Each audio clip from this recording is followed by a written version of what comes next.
ಬಿಟ್ಟು ಬಿಡದೆ ಸುರಿಯುವ ಮಳೆಗೆ ಮನೆಗೂಡಿ ಕುಸಿತ.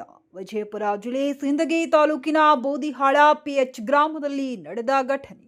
ಗ್ರಾಮದ ಮಲ್ಲೇಶಪ್ಪ ಬಡಿಗೇರ್ ಎಂಬುವವರ ಮನೆಗೋಡಿ ಕುಸಿತ.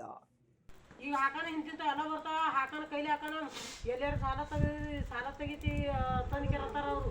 ಇದು ಯಾರೆಲ್ಲ ನೋಡ್ಬೇಕಿದು. ಈ ಸದಿ ನಾಯಿಗೆ ಸದಿ ಇಟ್ಟು ತೆಗಿಲಿಕ್ಕಾರೆ ಆಯಿಂದ ಕೊಡ್ಬೇಕಿಲ್ಲ.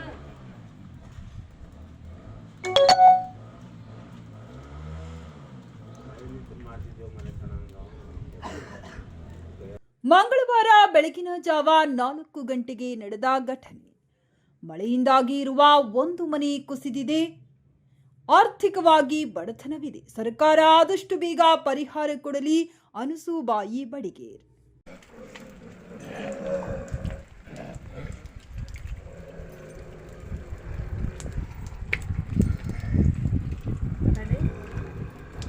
ಈಗ ರೀ ಇದು ಮನೆಗೆ ಇರೋದು ಒಂದು ಕೋಲಿ ಅದ ರೀ, ಒಟ್ಟು ಬಿದ್ದದ ರೀ. 4 ದಿನ ಆಯಿತು, ಹತ್ತಿದ ಮಳೆ ಬಿಟ್ಟಿಲ್ಲ. ಈ ಸರ್ಕಾರದಿಂದ ಪರಿವೆ ಮಾಡ್ಬೇಕು. ಏನೇ ಅಲ್ಲಿ ಬಡತನ ಭಾಳ ಅದ, ಹೈರಾಣ ಅದ ನೋಡ್ರಿ.